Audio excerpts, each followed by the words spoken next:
What's up, guys? Happy Sunday. Hope everyone had a good weekend so far in sports and DFS and just kind of life in general.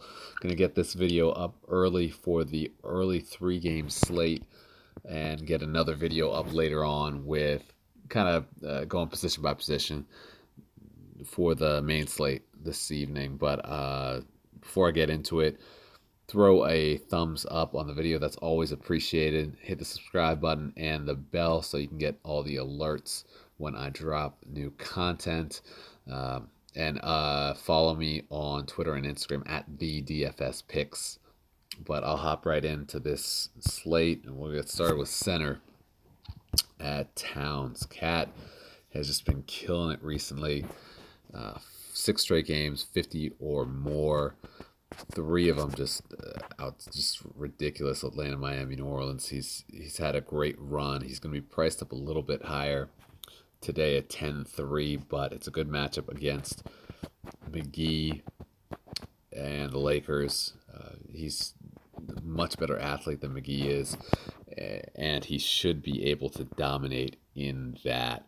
The As of when I'm recording this video, the line isn't out right now, but it should be the best line out of the three as far as it being close and the over under. The other two, I'll click over to that. Brooklyn Chicago should be close, but low over under. We will get some exposure to that game. And then Orlando and the Clippers. That was a blowout the last time. The line's at 7. It's holding steady, but the Clippers blew them out in Orlando.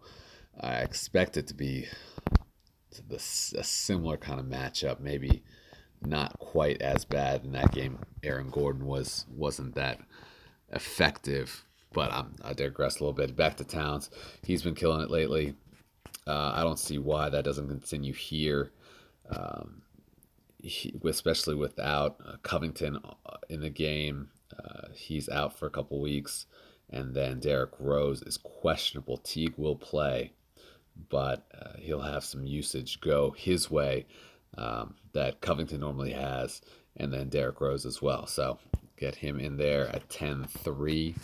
Next pick, I'm going to go to, it pains me to say because I'm not a big fan, but Andrew Wiggins on the same side. Now, this is a pace-up game for Minnesota.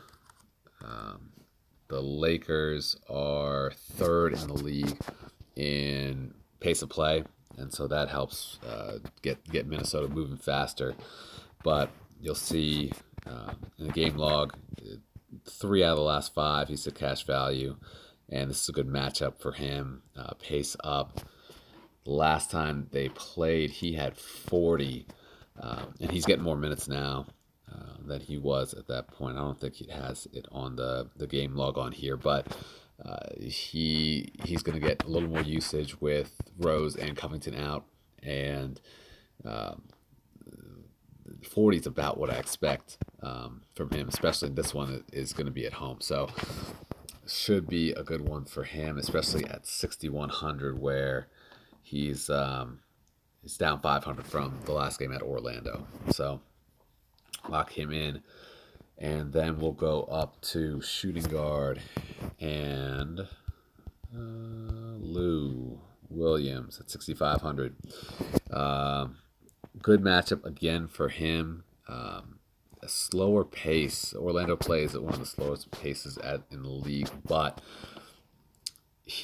Lou Williams has just been on a tear recently. His down game at 29 against the Spurs is the worst in the last 6, and he's just been crushing value. And he's down a couple hundred from his game at Phoenix, so it looks good for him. He had 40 in his last game against the Magic in Orlando. Now, he did get a lot of run late, but that's kind of what he's been doing recently and how well the Clippers have been playing recently. So I expect something like that. Even if you don't see a blowout here, he'll still hit value 35, 38 in this matchup. So that's what I expect here. We'll go to the next last pick is going to be, let's see if I can find this man, Wendell Carter at 5,200. So the good thing about him is he has forward eligibility, so you don't have to waste a center spot or utility spot on him. But he's been also playing well. Game in Orlando, you have to just throw that out. That was just a blowout from the start. He only played 13 minutes. I didn't watch that game, but out of the last five, that's just kind of an anomaly. 5,200 is a really good price for him, and you kind of look at what he's done in smash spots. I gotta think that this is a lot like the Wizards game that they played right after Christmas, where he got 45 points. Brooklyn is just awful against big men. They're the second worst against centers. Last time they played, he had 22 points in 22 minutes, and now he's playing He's playing more minutes, and Robin Lopez is getting less. So he's getting more of the minutes at the center spot, at the big man spot, and he's going to be playing this game where he has a great matchup. So I'm looking at a comp game similar to the Wizards game back about a week and a half ago. Even the other two games that he played, Toronto and Indiana, he did well in. So especially at 5,200, he's priced down about 1,000 less than FanDuel. So he's at a good price for this matchup. So put him in there with those four players. You got about 5,500 left over to play with. I don't love the higher end guys outside of Towns, and there's not a lot of value in here. Now, a little bit of a sleeper play is if we go down to Mike Scott. He is kind of all over the place. It's a little bit of a risky play, but if you're looking at adding in some of the higher end guys, Mike Scott at 3,100 has a little bit of value. If he just needs a little bit of run in order to get some points. Now, the last time they met in Orlando, it's not on this game log, but he had 20, I believe. I'm going to look him up real quick.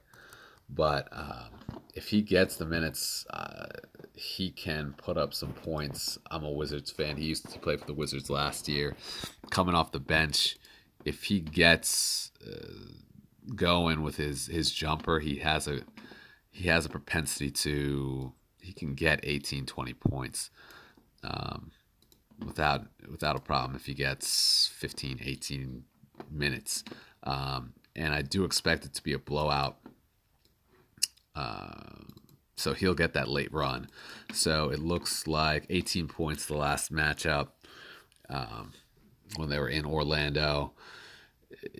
I don't see why not, but that's definitely not a main play. But if you want to put in if you want to throw in one of the higher end guys, not that many on the slate, but if you want to go Towns, Vucevic, or if you want to go something like that and you're finding yourself without a lot of space, would probably be he would be the top guy on my list as far as the scrub guys, the guys at the lower end of the totem pole. So that is what I have for the early slate.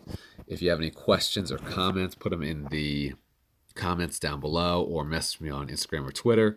Like I said, at the DFS picks, and I'll be posting later on for the main slate. So if you want some extra money, if you want some free dough, in the description below is some free money to play with at FanDuel, at DraftKings, and at Fantasy Draft. I'll have my link for Yahoo DFS in probably the next video once I get that up and running. All right, guys, I'll talk to you later.